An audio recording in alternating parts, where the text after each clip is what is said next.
اور وہ آنسو کا قطرہ جو رات کے آخری پہر میں کسی مومن بندے کی آنکھ سے نکلا کرتا ہے، اللہ کو وہ قطرہ بہت پسند ہے۔ حضرت نذر رضی اللہ تعالیٰ عنہ ایک صحابی ہیں، وہ فرماتے ہیں کہ ما اغرورفت عینا عبد من خشیت اللہ الا حرم اللہ جسدها علی النار، کہ جب کسی آدمی کی آنکھ سے آنسو اللہ کی خشیت کی وجہ سے نکلتا ہے تو آنسو کے نکلتے ہی اللہ اس کے جسم کو جہنم کی آگ پر حرام کر دیتے ہیں۔ فَإِن فَادَتْ عَلَى خَدِّهِ، اور اگر وہ آنسو اس کے رخسار کے اوپر بہ پڑے، لم یرحق وجہہ قطر ولا ذلہ، ایسے چہرے کو اللہ قیامت کے دن ذلیل و رسوا نہیں فرمائے گے۔ وَلَوْ أَنَّ عَبْدًا بَقَى مِنْ أُمَّةٍ مِنَ الْأُمَمِ، یہاں امت کا مطلب بڑی جماعت، اور اگر کسی بڑی جماعت میں بھی کوئی ایک بندہ روتا ہے،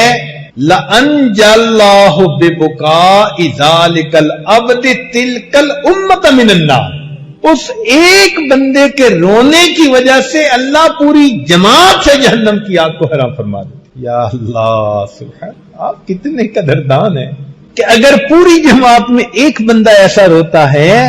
تو اللہ فرماتے ہیں کہ اس ایک کی برکت سے پاس بیٹھنے والے بھی محروم نہیں رہتے۔ وما من عمل الا له وزن او ثواب الا الدمعة، ہر عمل کا وزن ہے اور ہر عمل کا ثواب ہے سوائے انسان کے ندامت کے نکلے ہوئے آنسوں کے۔ فإنها تطفئ بحورا من النار، اس لیے کہ آنسو کی وجہ سے اللہ جہنم کی آگ کے سمندروں کو بجھا دیتے، ایک قطرہ سمندر کو بجھا دیتا ہے، آگ کا سمندر۔ چنانچہ فرماتے ہیں کہ بلغنا، یہ بات ہمیں پہنچی، حسن بصری فرماتے ہیں ان الباقی من خشیت اللہ، کہ جو اللہ کے راستے میں روتا ہے، لا یقطر من دموعہ قطرۃ علی الارض، اس کا آنسو کا قطرہ زمین پر نہیں گرتا، حتیٰ تو تک رقبتہ من النار، مگر یہ کہ اس کی گردن آگ سے آزاد کر دی جاتی ہے۔ ولو ان باقیا بقا فی ملأ، اور اگر کسی جماعت میں سے کوئی ایک بندہ بھی رویا،